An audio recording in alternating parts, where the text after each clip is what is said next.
అబ్రహాము బలిపీఠము కట్టి ఆ తర్వాత ఏం చేశాడట? 8వ వచనము, అతడు యెహోవాకు బలిపీఠమును కట్టి యెహోవా నామమున ఏం చేశాడు? ప్రార్థన చేశాను. అబ్రహాముకు ఒక అలవాటు ఉంది. ఏమిటంటే ఎక్కడ నివసిస్తున్నాడో అక్కడ తాను ప్రార్థన చేస్తున్నాడు. ఎక్కడ నివసిస్తున్నావు? ఓ చిన్న గదిలో నివసిస్తున్నావా? అయితే ఆ గదిలో నువ్వు ప్రార్థన చేయాలి. సింగిల్ బెడ్రూమ్ ఇంట్లో ఉంటున్నావా? ఆ సింగిల్ బెడ్రూమ్ ఇంట్లో నువ్వు ప్రార్థన చేయాలి. దేవుడు నీకు సొంతంగా గృహాన్ని ఇచ్చాడో ఆ గృహంలో ప్రార్థన జరగాలి.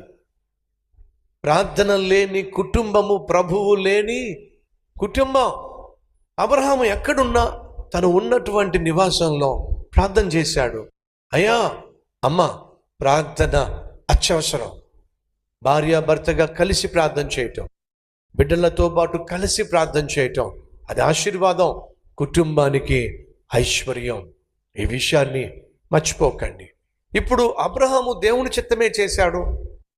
తండ్రి ఇంటిని, బంధువులను, ఆ దేశాన్ని విడిచిపెట్టేసి దేవుడు చూపించిన కనాను అనే వాగ్దాన దేశానికి వచ్చేశాడు. అక్కడ బలిపీఠం ఏర్పరచుకున్నాడు. అక్కడ ప్రార్థనా జీవితాన్ని అలవరుచుకున్నాడు. సడన్గా పరిస్థితులు మారిపోయినాయి. ఏమైంది?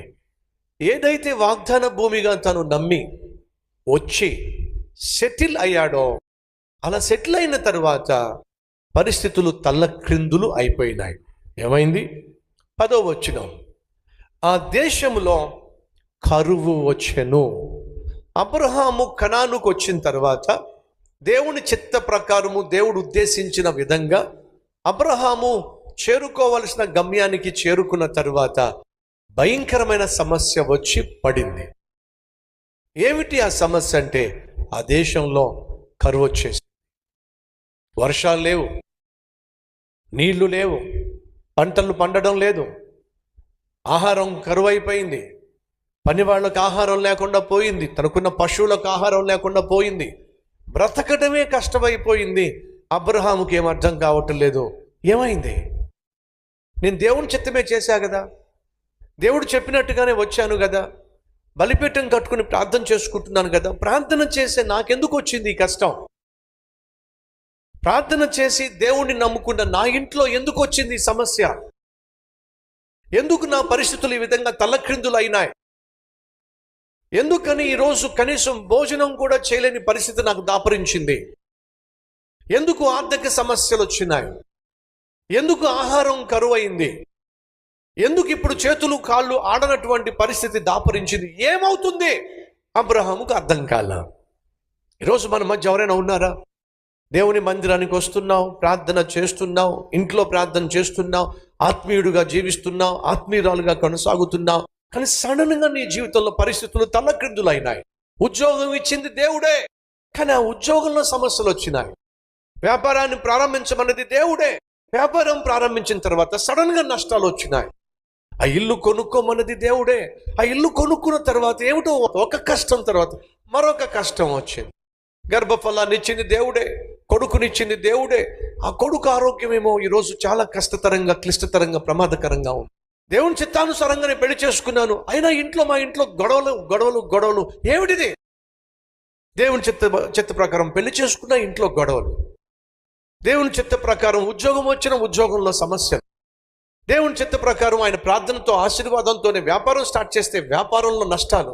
దేవుడు ఎక్కడ ఉన్నామంటే అక్కడే ఉన్నాను, కానీ అక్కడే నాకు సమస్యలు వచ్చి పడినాయి. ఎందుకు? దేవుడు మన జీవితంలో దేవుని చిత్తం చేసినప్పుడు, దేవునికి ఇష్టలుగా మనం జీవించినప్పుడు సమస్యలు వస్తాయి. కారణం ఏమిటి? సహోదరులు దయచేసి వినండి. అబ్రహామును దేవుడు ఒక ఉన్నతమైన ఉద్దేశంతో పిలిచాడు. తనను మహా గొప్ప ఆశీర్వాదంతో నింపబోతున్నాడు. అలా నింపబోయేటప్పుడు అబ్రహామును పరీక్షించాలంటారా, పరీక్షించకూడదంటారా? చెప్పండి. పరీక్షించాలా? కల్వరి టెంపుల్ స్కూల్ ఏర్పాటు చేశాం, ఉన్నతమైన ఉద్దేశంతో ఏర్పాటు చేశాం. ఉన్నతమైన ఆత్మీయ విలువలతో ఉన్నత విద్యను బిడ్డలకు నేర్పించాలి అని చెప్పి స్కూల్ స్టార్ట్ చేశాం. కానీ చేసింది ఏంటో తెలుసా? వాళ్ళు ఆ స్కూల్లో జాయిన్ కావాలి అని అంటే 70% మార్కులు సంపాదించాలి. ఒక టెస్ట్ పెడుతున్నారు వాళ్ళు, ఆ టెస్ట్ వాళ్ళు పాస్ అవ్వాలి. ఆ టెస్ట్ పాస్ అవ్వకపోతే జాయిన్ చేసుకోవాలా? సహోదరులు అంతెందుకండి, ఈరోజు మీరు సూపర్ మార్కెట్కి వెళ్ళారనుకోండి, ఏదైనా ఒక వస్తువు కొన్నారనుకోండి, ఆ వస్తువు మీ చేతుల్లో మీ ఇంట్లో వాడబడాలి అని అంటే అది పరీక్షించబడాలి. తెలుసా? ప్రతి వస్తువును కూడా పరీక్షిస్తారు. ఒక ఫ్యాన్ మీరు కొంటున్నప్పుడు మీకు తెలుసో లేదో ఆ ఫ్యాన్ భాగంలో ఎక్కడో ఒక చోట QCOK అని ఉంటుంది. QCOK, quality control, quality check. Okay అంటే అర్థం ఏమిటంటే ఈ ఫ్యాన్ని మేము చెక్ చేసాం, ఇది ప్రజలు వాడుకోవడానికి ఓకే. క్వాలిటీ చెక్ చేయకుండా, పరీక్షించబడకుండా మనకు ఏ ఎలక్ట్రానిక్ గూడ్స్ ఇవ్వబడదు. క్వాలిటీ చెక్ చేయకుండా ఏ మెడిసిన్ కూడా ఆ ఫార్మాస్యూటికల్ కంపెనీ నుంచి బయటకు వచ్చే ప్రసక్తి లేదు. మనిషే వాడుకోవడానికి, మనిషి సృష్టించినటువంటి వస్తువులకే పరీక్ష అవసరమైతే దేవుడు వాడుకోవడానికి మనిషిని దేవుడు సృష్టించినప్పుడు ఆ మనిషిని పరీక్షించాలంటారు వద్దంటారా? చెప్పండి. ఖచ్చితంగా పరీక్షించాలి. దేవుడు అబ్రహాము విశ్వాసాన్ని పరీక్షించడానికే ఆ రోజు దేవుడు కరువును అనుమతించాడు. ఈరోజు మనలో ఎవరైనా కష్టాలు గుండా వెళుతున్నారా? సమస్యల గుండా వెళుతున్నారా? ఆర్థిక ఇబ్బందులు గుండా వెళుతున్నారా? సడన్గా పరిస్థితులు తల్లక్రిందులు అయిపోయినాయా? ఎందుకు ఇలా అయిపోయిందో నీకు అర్థం కావట్లేదా? చింతించొద్దు, భయపడొద్దు. పైపెచ్చు ఈ కష్టాల గుండా, ఈ శ్రమల గుండా, బాధల గుండా వెళుతున్నప్పుడు ఎంత ప్రార్థన చేసినా దేవుడు మాట్లాడేమిటి? ఎంత ప్రార్థన చేసినా దేవుడు జవాబు ఇవ్వడం ఏంటి? ఒకప్పుడు ప్రార్థన చేస్తే వెంటనే జవాబిచ్చాడు. ప్రార్థన ఉద్యోగ విషయంలో దేవుడే జవాబిచ్చాడు, వివాహం విషయంలో దేవుడే జవాబిచ్చాడు, గర్భఫల విషయంలో దేవుడే జవాబిచ్చాడు, సొంత ఇంటి విషయంలో ప్రార్థన చేస్తే దేవుడే జవాబిచ్చి ఇల్లు ఇచ్చాడు.